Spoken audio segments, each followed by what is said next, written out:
students, I hope you all are doing well. आज की video में जो है हम चैप्टर नंबर 7 का न्यूमेरिकल सॉल्व करेंगे जो कि 7.4 है।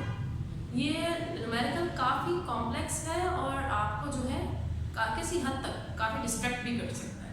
किस तरह से, वो तो जब हम सवाल सॉल्व करेंगे तो आपको आइडिया हो भी जाएगा। तो चलें बिना फंसाया करें सवाल को सॉल्व करने की तरफ आ जाते हैं।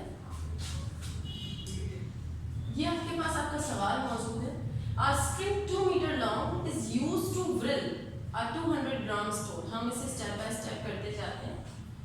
कह रहे हैं कि स्ट्रिंग है। स्ट्रिंग क्या होता है? स्लाइड डायग्राम यहाँ कोई भी तार आपके पास मौजूद है, ठीक है, कोई भी स्ट्रिंग, कोई भी वायर, इस तरह की चीज आपके पास मौजूद है और उस क्या कर रहे हैं आप? उस स्ट्रिंग का लेंथ कितनी है? उस स्ट्रिंग की लेंथ है 2 मीटर। स्ट्रिंग की क्या है? लेंथ। तवज्जो दीजिएगा, स्ट्रिंग है, स्ट्रिंग की लेंथ कितनी है? 2 मीटर, ठीक है।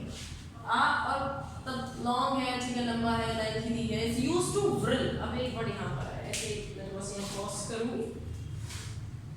ड्रिल क्या मतलब है इस ड्रिल का ना?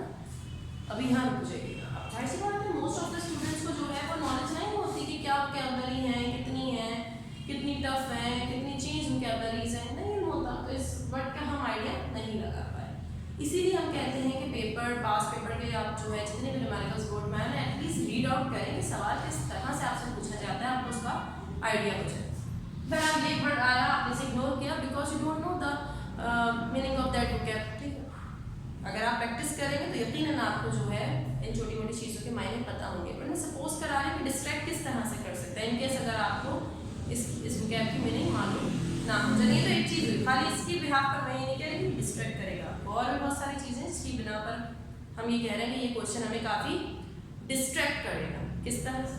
आगे बढ़ते हैं। ठीक है, 200 ग्राम क्या है? स्टोन दी गई। ग्राम मतलब मास दिया हुआ है, ठीक है। 200 ग्राम में क्या है? पत्थर।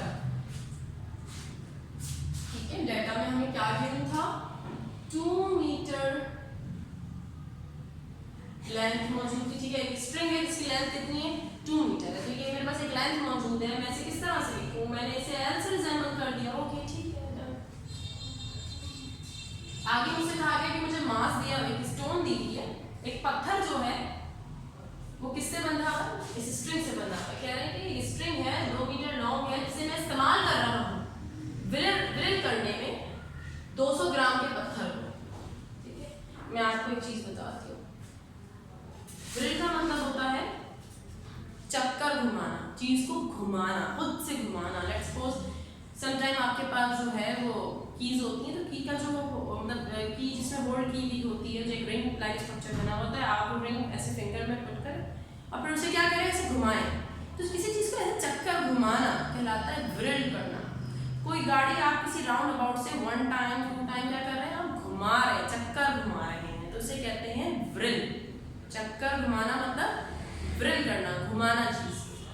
तो यहाँ तो आपको बात समझ आ गई कि एक स्ट्रिंग है जो इस्तेमाल हो रहा है घुमाने के लिए, किसको? एक पत्थर को, 200 ग्राम के पत्थर को। यहाँ मैंने मास लिखा, कितना है मास में? 200 ग्राम मास है।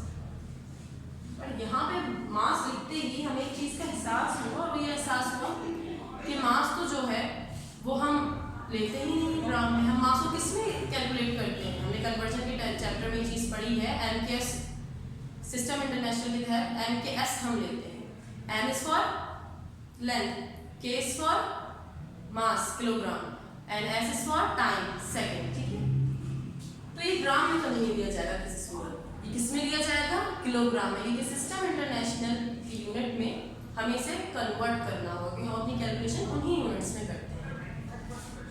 आप इसे क्या करेंगे? आप इसे किलोग्राम में कन्वर्ट करेंगे। किलोग्राम में कन्वर्ट करने के लिए एक चीज आपको थोड़ी सी रिकॉल करनी पड़ेगी, और ये रिकॉल करना होगा आपको कि आपके पास क्या था बेटा? 1 kg बराबर होता है 1000 ग्राम। 1 kg किसके बराबर होता है? 1000 ग्राम के।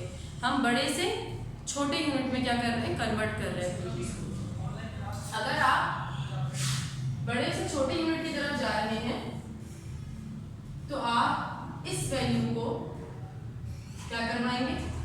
मल्टीप्लाई करना है। और अगर आप छोटे से बड़े यूनिट की तरफ आ रहे हैं तो आप इस वैल्यू को डिवाइड कराएंगे, जैसा कि हमने कन्वर्जन के चैप्टर में डीपली इसको स्टडी किया हुआ है। इस वक्त से हम एक जल्दी से मैं थोड़ा सा जो है वो ब्रीफली लेते हुए आपको दोबारा से चीज़ को रिकॉल कराते हुए मैं आगे बढ़ रही हूँ।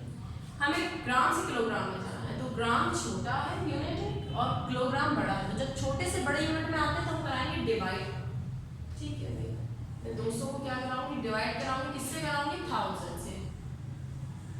जब ये 200 डिवाइड होगा 1000 से और मेरे पास जवाब आएगा 0.2, तो ये 0.2 कन्वर्ट हो गया होगा इसमें किलोग्राम में, क्योंकि किलोग्राम में लाने के लिए मुझे 1000 से डिवाइड करवाना, जो कि मैंने आपको करवा दिया। जो वैल्यू आई वो किलोग्राम में आ चुकी है, सिंपल पता।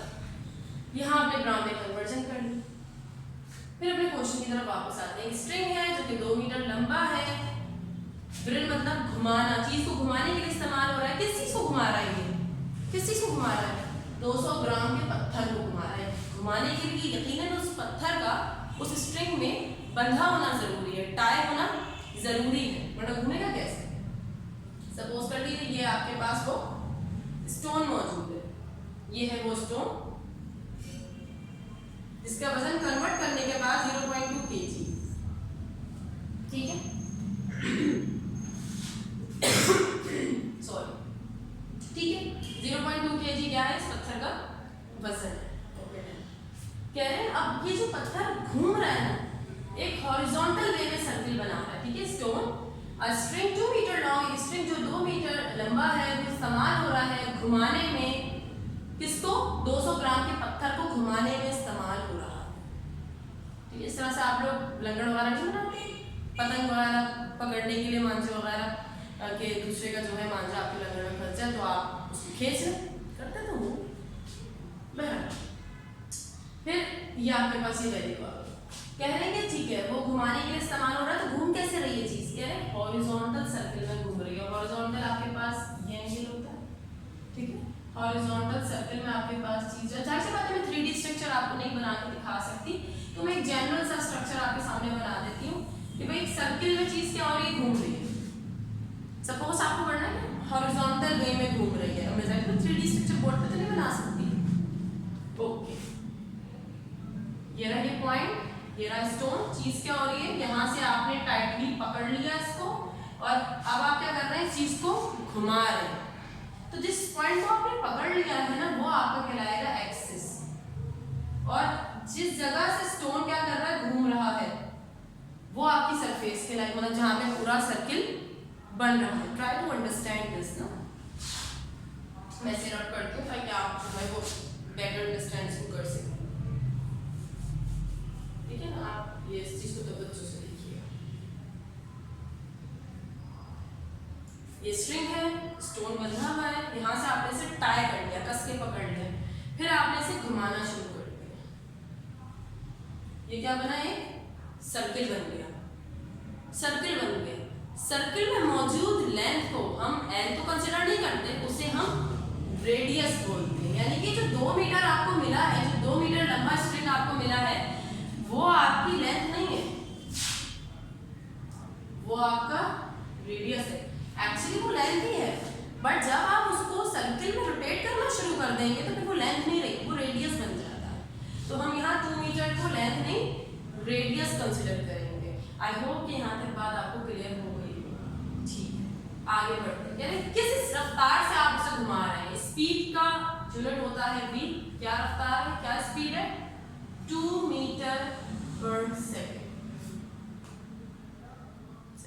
डाटा कंप्लीट हो गया, समझना था जो बात हमने समझ ली, ठीक है। बट अभी भी डिस्ट्रैक्शन खत्म नहीं हुई है, अभी भी कुछ चीजें ऐसी बाकी हैं जो आपको डिस्ट्रैक्ट करेंगी, ठीक है भाई। और क्या, find the tension in a string. ये जो स्ट्रिंग है, जो तार है, ये जो वायर है, इसमें क्या टेंशन बन रही है, ये टेंशन क्या होता है बेटा। किसी भी रोप में, किसी भी वायर में, किसी भी तार में जब कोई दबाव पैदा होता है ना, मतलब सपोज कर लें कि आप जो है कोई चीज़ आपने किसी रस्सी से लटकाई है, फिर आप उस रस्सी को जो है वो खींचना। अक्सर हम ऐसा करते हैं, अगर हमारा घर जो है 1st 2nd फ्लोर पर, तो हम एक जो है वो एक बास्केट तैयार कर लेते हैं, उसमें एक रस्सी कुछ ऐसा बांध लेते हैं कि हम छोटी मोटी चीज़ों के लिए नीचे ना जाना पड़े। हम ऐसे ही जो है वो बास्केट नीचे उस रोप के थ्रू डाल देते हैं, जो भी चीज़ उसमें लेनी होती है अगले पर्सन से वो उसमें डाल देते हैं, हम उसको ऊपर ले लेते हैं। इससे हमारी एनर्जी बच जाती है कि हमें पूरा नीचे स्टेयर्स उतर के नहीं जाना पड़ेगा। तो ये जो आप कर रहे हैं, बास्केट में सामान आया, रोप पे आप फोर्स लगा के उस चीज़ को खींच रहे हैं, बास्केट में सामान है, खींच आप रोप को रहे हैं, इसके नतीजे में रोप पे भी तो फोर्स लग रही होगी ना। जो ताकत आप बास्केट को उठाने के लिए लगा रहे हैं वो चाहे या ना चाहे रोप पे भी लग रही है ना। तो रोप पे जब कोई ऐसी फोर्स लगती है तो हम उसके लिए टर्म इस्तेमाल करते हैं टेंशन।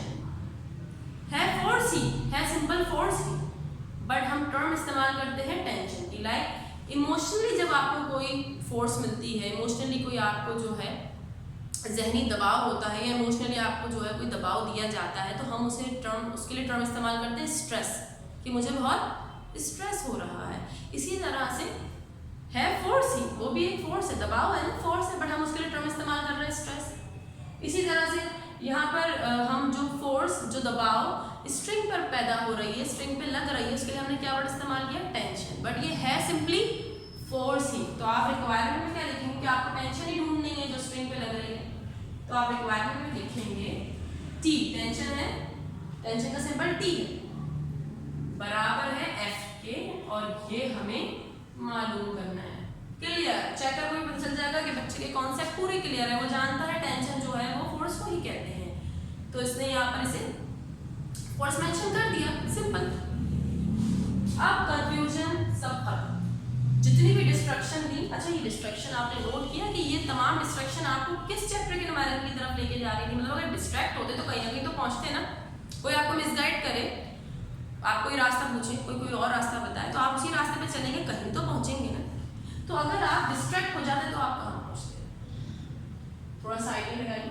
अगर आप डिस्ट्रैक्ट हो जाते तो यहाँ पर एक स्ट्रिंग का वर्ड इस्तेमाल हो रहा और एक वर्ड इस्तेमाल हो रहा टेंशन का। ये दोनों अल्फाज चैप्टर नंबर 4 में हमने यूज किए थे। तो आप चाहे अनचाहे आप उसी चैप्टर पे सिंपली पहुंच जाते अगर आपने अच्छे से प्रैक्टिस नहीं की। मैं आपसे ये रिक्वेस्ट करूंगी कि वीडियो को एक बार नहीं 2-3 बार देखिए, वक्फे से देखिए, ताकि आपको चीज़ें रिमाइंड रिकॉल होती रहें, आपको डिस्ट्रैक्शन का कोई चांस ना रहे। ठीक है, सिंपल एंड खत्म। ठीक है मिस, एफ पता करना है, ये डाटा है। Which formula is suitable for this data and the requirement? कौन सा फॉर्मूला? मैंने आपको बताया था चैप्टर नंबर 7 की ये फॉर्मूलाज है, 3 और भी फॉर्मूलाज है इसमें, बट बोर्ड में आपके पास आने वाले तमाम सवाल इन्हीं 3 फॉर्मूलाज पे क्या कर रहे होते हैं, बेस्ड कर रहे होते हैं। तो हम उन्हीं को फोकस करेंगे ऑब्वियसली। तो इन 3 में से कौन सा फॉर्मूला जो है वो इस डाटा, इस रिक्वायरमेंट को फुलफिल करता है, वही हम अपने सोल्यूशन में यूज करेंगे। And I think this one is the best suitable for this, क्योंकि चीज घूम रही थी, ठीक है, सर्किल में। तो जब सर्किल में फोर्स लगती है, कोई चीज सर्किल में फोर्स, मतलब घूमने के लिए कोई फोर्स लग रही है, कोई चीज को आप रोटेट कराने के लिए फोर्स लगा रहे हैं, तो हम उसे सेंट्रीपिटल फोर्स कहते हैं। ना भी क्या तो आपको समझ में आ जाएगी बात, कैलकुलेशन में कोई इतना बड़ा इश्यू नहीं होगा। अगर आप सी लिखना भूल भी जाए तो इट्स ओके, बट अच्छा लगेगा अगर आप इस तरीके से जो है रिप्रेजेंट करेंगे चीज को। ठीक है, फॉर्मूला कौन सा है? ये वाला। क्यों? क्योंकि मास है, वेलोसिटी है, रेडियस है। मास है, वेलोसिटी है, रेडियस है और फोर्स मालूम कर रहे हैं। हमने ये फॉर्मूला मेंशन कर दिया, mv² डिवाइडेड बाय r। अब आप सॉल्यूशन पर आ जाइए। मैंने सॉल्यूशन की हेडिंग जो इस तरफ डाली है, थोड़ा सा रफ कर देती हूँ। ठीक है, अब हम इसे सॉल्व कर लेते हैं। FC एज इट इज लिखा रहेगा, मास कन्वर्टेड मास लिखेंगे आप 0.2। ठीक है, मास लिख दिया। वेलोसिटी लिखनी है, इसे ब्रैकेट में कर दीजिए। वेलोसिटी कितनी है आपके पास? 2 पर स्क्वायर। बहुत ध्यान से कैलकुलेशन किया करें, कभी कभी ऐसा होता है जल्दी में लिखने के चक्कर में हम स्क्वायर माइनस प्लस के साइन में मिस्टेक कर देते हैं, तो पूरी कंटिन्यूएशन की कैलकुलेशन गलत हो जाती है। ठीक है, रेडियस कितना है बेटा? 2 मीटर। अच्छा, यूनिट तो हम नहीं लिखेंगे, हम सिर्फ वैल्यू लिखेंगे, सॉरी। ठीक है, FC 0.2 मल्टीप्लाई बाय 2 पे स्क्वायर है, तो इसका आंसर क्या आएगा? 2 का स्क्वायर 4 होता है। नीचे 2 नोट्स। अब सिंपली आप इसे कैलकुलेट कर लीजिए कि आपके पास क्या जवाब आता है। 0.2 मल्टीप्लाई बाय 4, 0.8 आपका जवाब आया। 0.2 multiply by 4, 0.8 divided by 2। Obviously कह रहे हैं कि 2 मतलब डिवाइड बाय 2 यानी कि इस वैल्यू का हाफ कर दो। इस वैल्यू का हाफ क्या है हमारे पास, क्या आएगा गैस कीजिए। 0.4 आएगा। कुछ जगहों पे हमें स्मार्ट कैलकुलेशन कर लेनी चाहिए, इससे टाइम भी बचता है। फोर्स का यूनिट न्यूटन। और इस तरह से आपने अपना सवाल सॉल्व कर लिया। Now you got my point. मैं इस क्वेश्चन को डिस्ट्रैक्शन वाला क्वेश्चन क्यों कह रही थी, कॉम्प्लेक्स क्यों कह रही थी। आई होप कि आपको अच्छे से ये क्वेश्चन समझ आया हो, किस तरह से हमने इसे स्टेप बाय स्टेप रीड किया है, कौन सी चीज़ें थी जो हमें डिस्ट्रैक्ट कर सकती थी, कन्वर्जन हमने कहाँ की क्योंकि कहाँ ज़रूरी थी, फिर किस जो है वो किस टर्म की कोई अनदर टर्म भी होती है, जैसे टेंशन की अनदर टर्म फोर्स है। लेकिन कहीं पर आपके पास फोर्स होता है बट उसमें अनदर, अगर चीज़ मूव नहीं कर रही तो आप फोर्स को वेट कंसिडर करते हैं। तो अदर टर्म्स होती हैं अकॉर्डिंग टू द सिचुएशन, तो आप वो क्या कर सकते हैं, यूज़ कर सकते हैं। डेटा तैयार, रिक्वायरमेंट तैयार, आपने फॉर्मूला देखा कि भाई कौन सा फॉर्मूला बेस्ट सुटेबल है, ठीक है, अप्लाई किया, कैलकुलेशन की and you will get your answer. दिए, वेरी सिंपल। उम्मीद करती हूँ आपको अच्छी तरीके से समझ में आया होगा बेटा। प्रैक्टिस करते रहिए, इंशाल्लाह जो है उसी तरह से हम अपनी लेक्चर्स को कंप्लीट करते रहेंगे वीडियो के थ्रू। कोई भी सवाल हो, कोई भी चीज़ हो, आप मुझसे पूछ सकते हैं कमेंट सेक्शन में। अपना ख्याल रखिएगा।